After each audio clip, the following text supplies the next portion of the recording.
Welcome to mega nine TV. భారత ప్రధాని నరేంద్ర మోదీ విదేశీ పర్యటనకు వెళ్లారంటే అక్కడ ఖచ్చితంగా ఒక భారీ ఈవెంట్ జరగాల్సిందే. అమెరికాలోని మ్యాడిసన్ స్క్వేర్ అయినా, టెక్సాస్లోని హౌడీ మోదీ అయినా, బ్రిటన్లోని వెంబ్లీ స్టేడియం అయినా లక్షలాది మంది ప్రవాస భారతీయులు మోదీ కోసం కదిలి వస్తారు. ఇప్పుడు ఆస్ట్రేలియాలో కూడా సరిగ్గా ఇదే సీన్ రిపీట్ అయింది. ఆస్ట్రేలియా పర్యటనలో భాగంగా మెల్బోర్న్ చేరుకున్న ప్రధాని మోదీకి అక్కడి ప్రవాస భారతీయులు బ్రహ్మరథం పట్టారు. ఏకంగా 30,000 మందికి పైగా భారతీయులతో మెల్బోర్న్లోని ప్రతిష్టాత్మక మార్వెల్ స్టేడియం కిక్కిరిసిపోయింది. మోదీ మోదీ అన్న నినాదాలతో ఆ ప్రాంతం మొత్తం మారుమోగిపోయింది. అసలు ఆస్ట్రేలియాలో మోదీకి ఇంతటి అపూర్వ స్వాగతం ఎందుకు దక్కింది? అక్కడ మన భారతీయుల పవర్ ఏంటి? ఈ పర్యటన ద్వారా మోదీ ఆస్ట్రేలియా ప్రభుత్వానికి ఇస్తున్న హిడెన్ మెసేజ్ ఏంటి? Let's watch.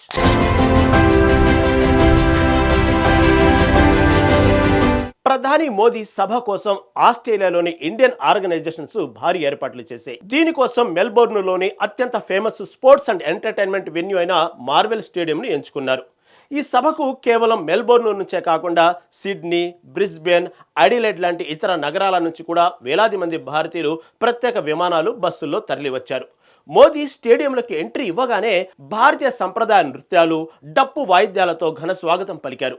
వేలాది మంది మొబైల్ ఫ్లాష్ లైట్లు ఆన్ చేసి త్రివర్ణ పతాకాలను ఊపుతూ తమ అభిమానాన్ని చాటుకున్నారు. ఒక భారతీయ నాయకుడికి ఆస్ట్రేలియా గడ్డపై ఇంతటి భారీ స్థాయిలో స్వాగతం లభించడం చరిత్రలో ఇదే తొలిసారని విశ్లేషకులు చెబుతున్నారు. ఆస్ట్రేలియా నాయకులు సైతం మోదీ సభకు వచ్చిన జనసందోహాన్ని చూసి ఆశ్చర్యపోతున్నారు. దీనికి ప్రధాన కారణం ఆస్ట్రేలియా అభివృద్ధిలో ప్రవాస భారతీయుల పాత్ర చాలా కీలకం. ప్రస్తుతం ఆస్ట్రేలియాలో సుమారు 8 లక్షలకు పైగా భారతీయులు స్థిరపడ్డారు. విద్యార్థులుగా, ఐటీ నిపుణులుగా, డాక్టర్లుగా, వ్యాపారవేత్తలుగా ఆస్ట్రేలియా ఆర్థిక వ్యవస్థలో వారు ఒక బలమైన శక్తిగా ఎదిగారు. మోదీ తన ప్రసంగంలో ఈ విషయాన్ని ప్రత్యేకంగా ప్రస్తావించారు.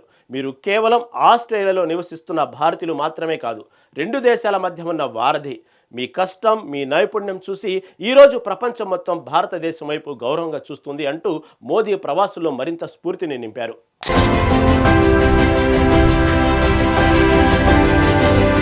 కేవలం ఇది ఒక ప్రవాస భారతీయుల సమ్మేళనం మాత్రమే కాదు, దీని వెనుక మోదీకి ఒక బలమైన దౌత్య వ్యూహం కూడా ఉంది.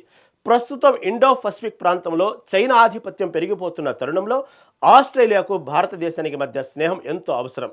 లక్షలాది మంది భారతీయులు ఒకే వేదికపైకి రావడం ద్వారా ఆస్ట్రేలియా రాజకీయాల్లో భారతీయ ఓటర్ల ప్రభావాన్ని మోదీ పరోక్షంగా అక్కడి ప్రభుత్వానికి తెలియజేశారు. దీనివల్ల 2 దేశాల మధ్య రక్షణ, వాణిజ్యం, ఎడ్యుకేషన్ రంగాల్లో సరికొత్త ఒప్పందాలకు మార్గం సుగమమవుతుంది. ముఖ్యంగా క్వాడ్ కూటమిలో సభ్యులుగా ఉన్న ఇండియా, ఆస్ట్రేలియాలు ఇలా దగ్గరవడం డ్రాగన్ దేశం చైనాకు ఏమాత్రం మింగుడు పడని విషయం. ఈ పర్యటనలో కీలక పరిణామాలు చాలానే చోటు చేసుకున్నాయి. ప్రధాని మోదీ ఆస్ట్రేలియా ప్రధాని యాంథోనీ ఆల్బనీస్తో పలు కీలక చర్చలు జరిపారు. ఇరు దేశాల మధ్య వాణిజ్యం, రక్షణ, సాంస్కృతిక సంబంధాలపై ప్రధానంగా దృష్టి సారించారు. ముఖ్యంగా ఉగ్రవాదంపై పోరాటం, ఇండో పసిఫిక్ ప్రాంతంలో శాంతి స్థాపన వంటి అంశాలపై ఇరువురు ప్రధానులు తమ నిబద్ధతను పునరుద్ఘాటించారు.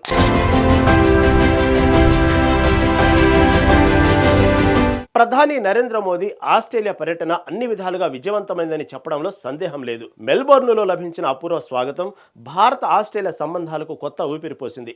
ఇరు దేశాల ప్రజల మధ్య బంధాలు మరింత బలపడతాయి. ఒకప్పుడు విదేశాలకు వెళితే కేవలం అధికారులను కలిసి వచ్చే నాయకులను మనం చూసాం. కానీ ఈరోజు ఒక భారతీయ ప్రధానమంత్రి విదేశీ గడ్డపై కాలు పెడితే అక్కడి ఎన్ఆర్ఐలు ఒక పండుగలా జరుపుకున్నారు. ఇక మోదీ వ్యక్తిగత ఇమేజ్తో పాటు అంతర్జాతీయ స్థాయిలో భారతదేశం స్థాయి ఎంతలా పెరిగిందో స్పష్టంగా తెలియజేస్తుంది.